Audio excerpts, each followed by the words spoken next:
Ruth, will you tell us how this film started?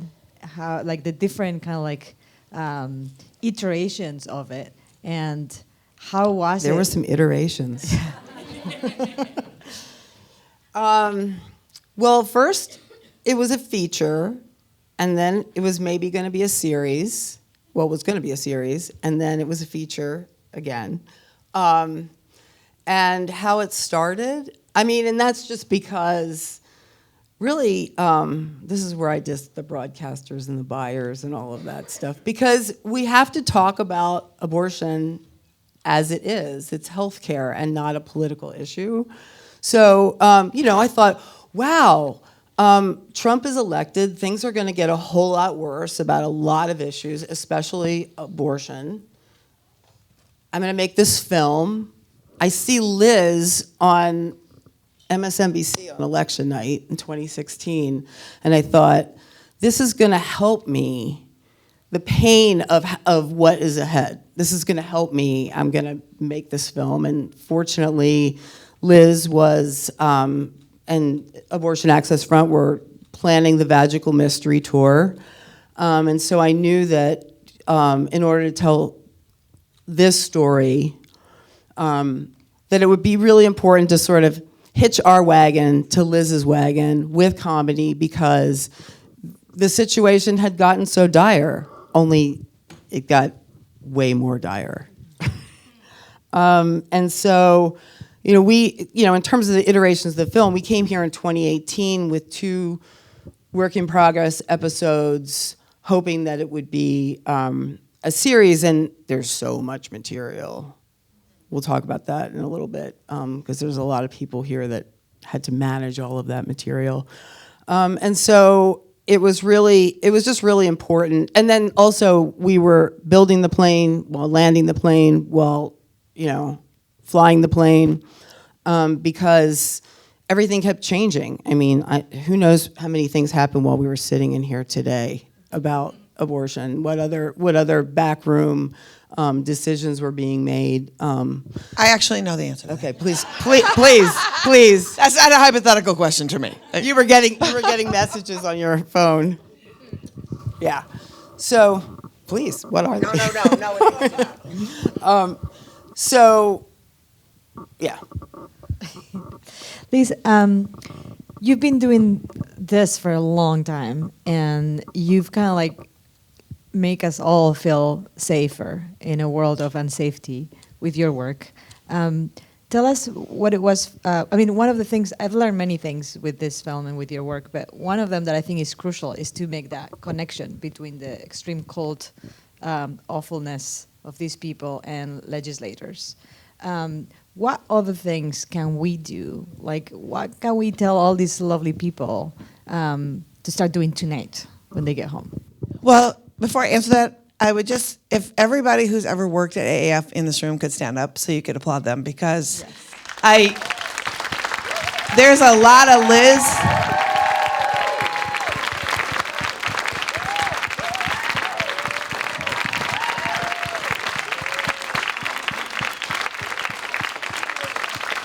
There's a lot of Liz in this movie, but I'm just really good at gathering smart people. And I have an idea, and these people do this every day. What can people do? Well, we handed you cards when you walked in, and there's a donation card, but that's not the card I'm going to talk to you about. There's a postcard that's blank. I need you to just write a note on that postcard, and we will mail it to abortion clinics for you. Anything that just tells them that you support them, you're glad they exist. We do this all the time so that they can get supportive postcards. So do that, and you get a free pen. You're welcome. But really, the thing you can do is go to our website and sign up, and say, I'd love to talk to somebody about what I can do, because we want to meet you where you are. What are your capacities? What can you do? How much time do you have? Because that's the only way that we can grow anything or make any change, is if people can, wherever they live, and we have people all over the place, that we hook up with local folks. And so I would say we'll hook you up with local folks. to do the work. But understand and talk about abortion. Say abortion. Because we have a media, Jezebel just folded. We have a media that is concentrated on, they can't multitask. They're fucking terrible at it. They're the media. They talk about 3 things over and over and over again. And so folks like us who are every single day through our social media and on our podcast every Friday are keeping people informed and also then activating them. Like, it's crucial because the way we talk about this issue matters. And we have absolutely had a dereliction within our own movement of forcing the issue, of actually being in the forefront. We've ceded all morality. We have ceded the conversation to anti-abortion extremists in how they speak. And we have to take that back because we have to start talking about abortion as a moral good, a community good, and it is choosing when, if, and how you are going to parent is everybody's first step into self-determination. And when somebody says, I can't parent, believe them. And for fuck's sake, honor that. Yes.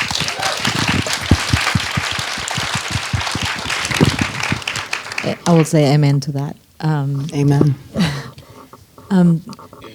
Tell us a little bit about. My mind went blank for a second. Sorry.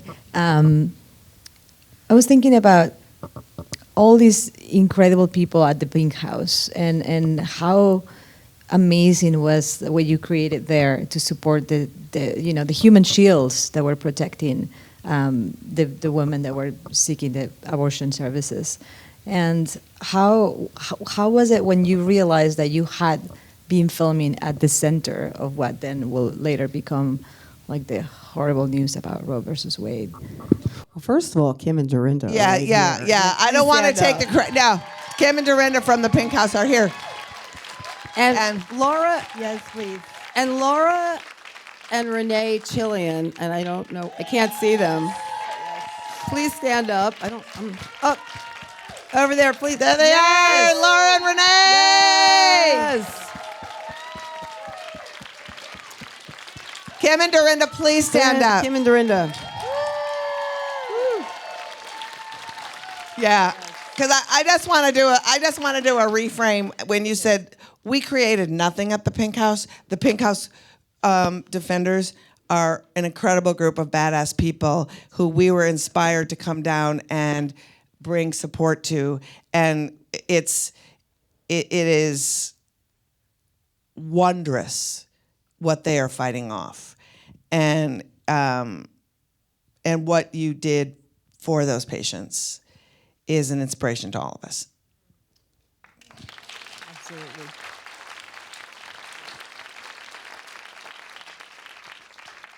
And the fetus watermelon salad was inspired, which didn't make it into the film. Just want to say. Patients first, every day.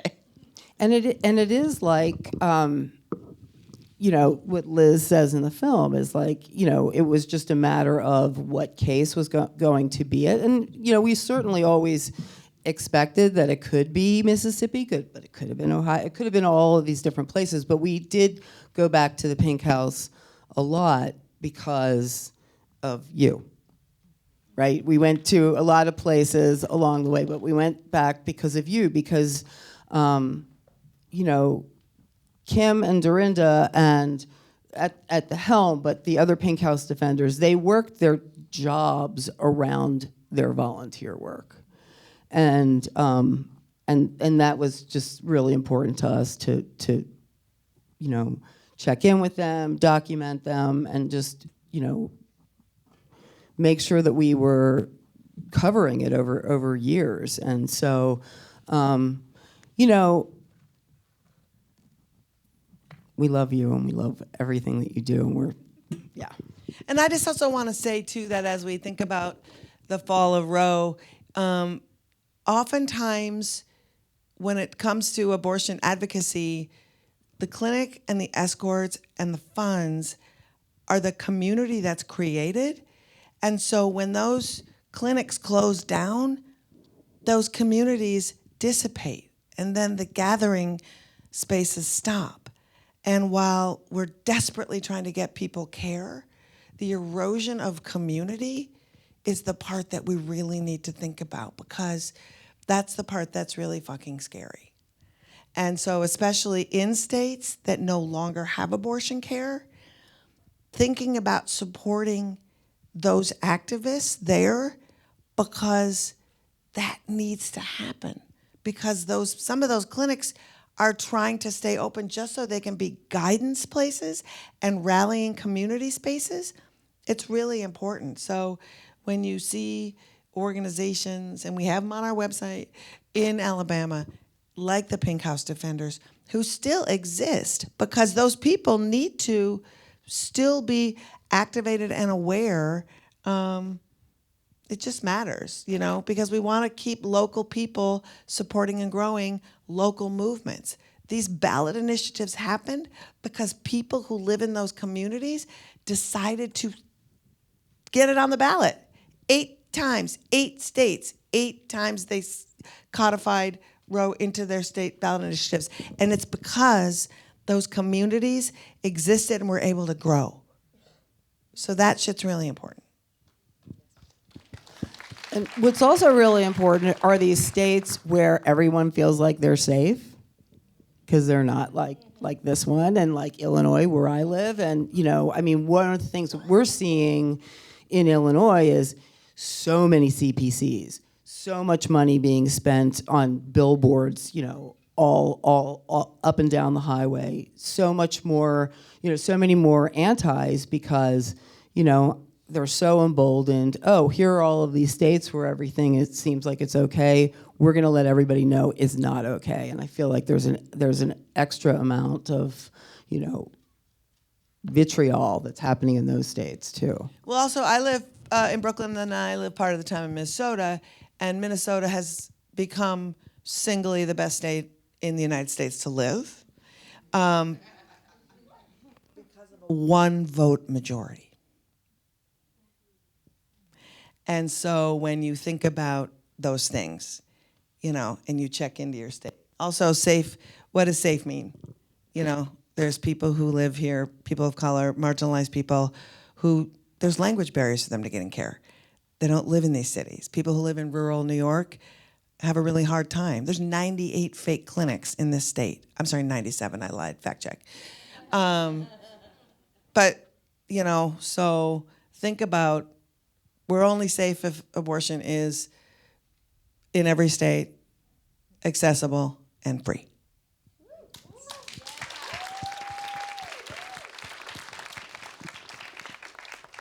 Any questions from you guys?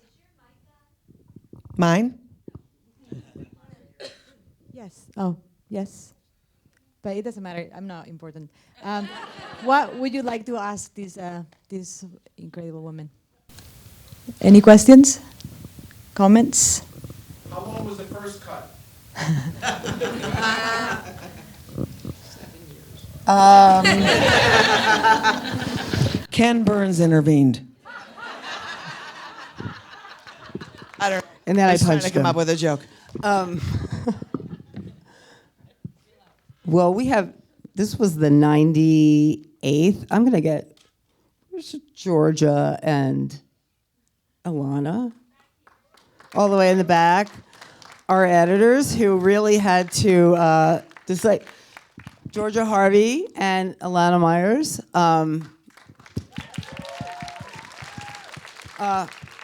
We had a lot of material. We had 7-hour string outs, and but the film existed in a 2-hour time frame for a really long time. I just have to say, there are a lot of people here who worked on the film, and there would not be a film if it weren't for Rachel Rosicki and Andrea Raby, who I think are all the way in the back. Please, the most amazing producers, Karen Capitosto, here somewhere, executive producer extraordinaire. there's a lot of people I'm forgetting too. There's a couple of our co-producers are here. Ellen Bernard is here somewhere. Ben Pagel. Ben, are you still here? Hey, Ben. And Ben's company, Astral, did the animation, the 1973 inspired animation, which we adore. My husband, Steve Dixon, I don't know how he puts up with me, really, for making films all of these years, and brought in all of this amazing music supervisor.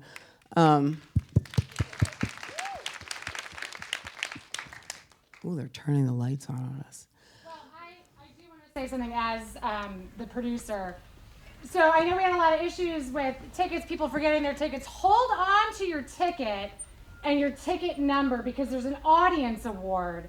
And there are two ways that you can help, right? You can go to Abortion Access Front, you can sign up and get involved. And you can also go to our website and follow the film and tell everybody that you know about it, so that everybody knows about Abortion Access Front, and then they watch the film and then they sign up for Abortion Access Front. So keep your ticket number. We're going to put the QR code for the audience award on our socials. So in the next couple of days, go to our socials, find the audience award, put your ticket number in, and vote for this film so that we can get more people signed up for Abortion Access Front. We have big impact plans coordinated with AAF leading up to the election and beyond. So it's really important. We want to bring this film everywhere and bring audiences together. I see a question. There was questions there? I just want to say thank you so much for such an incredible film. It was funny. It was so great to see something funny about abortion. And I also want to say, just on a hopeful note, we're from Canada, and in Canada, abortion is completely legal, no physician note needed for anyone 12 and over. So there are hopeful places in this world where it is entirely possible, and unfortunately, our neighboring country, it isn't that way, but there are places in the world, so it is hopeful. I have Canada envy. Any more hands? Any more comments or questions? If I don't see you, just go for it. Yes. How many no one asked you tattoos are now in circulation? I think I'm the only one that has one. I have the OG one.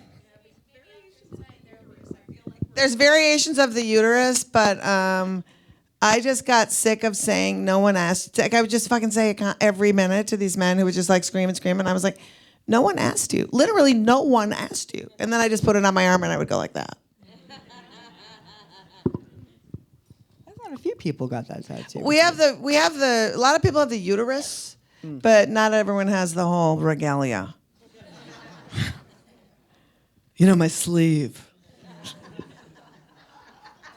I just want to say it's incredible. You sold out in New York City at a 9 o'clock showing on a Monday. Yeah. Because it turns out, Thank you, Nicole, who held it down in that movie. Yeah. Big time. thanks for facing down Michael Steele. Yeah, exactly. I can't stand those Lincoln Project people. That made me fucking so happy.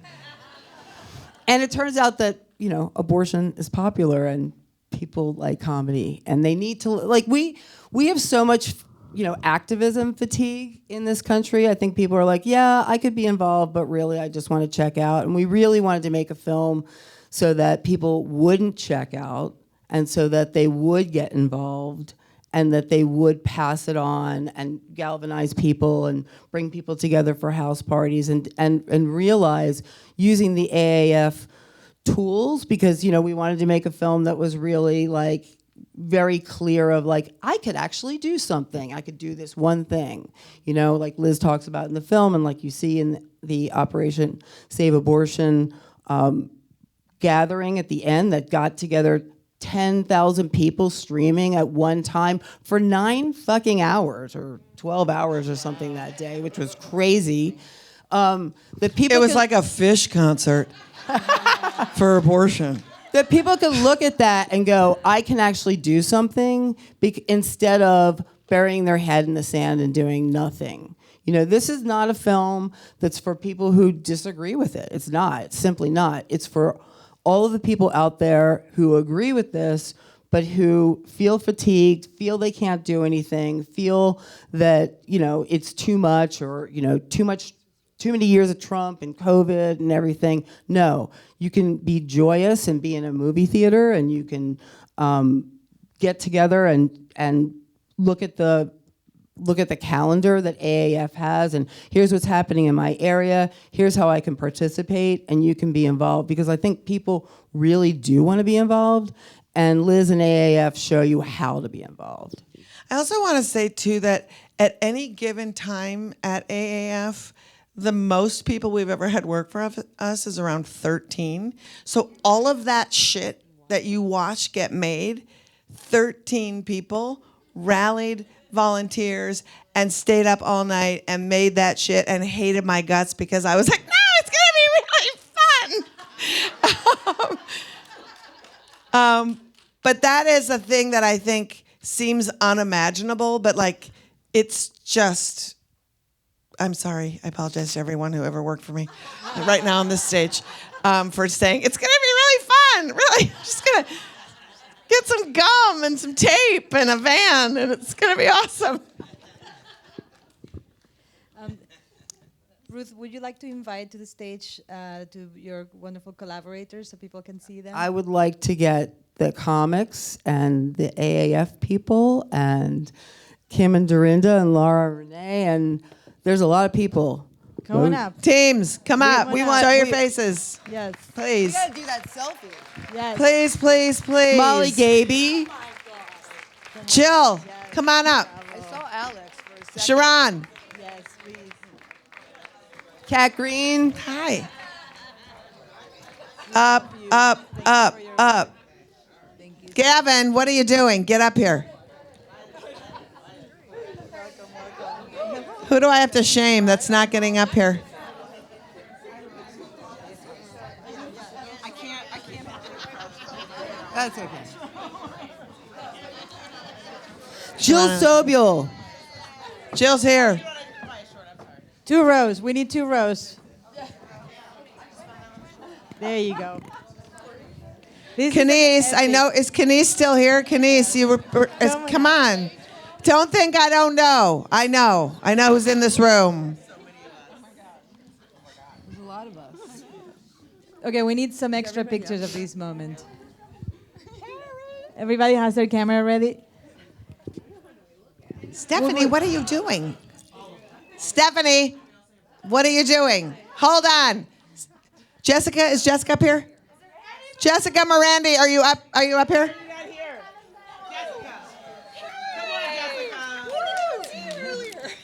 I can't. Is there anyone else who's being lame and not up here? I can't be doing this. I can't see. Will we say 1, 2, 3 abortion? 1, 2, 3 abortion! Woo! Go team. Thank you so much. Thank you so much for your work. Thank you so much for Thank you for coming. Thank you. Tell your friends in New York to come tomorrow. And vote. And Thursday.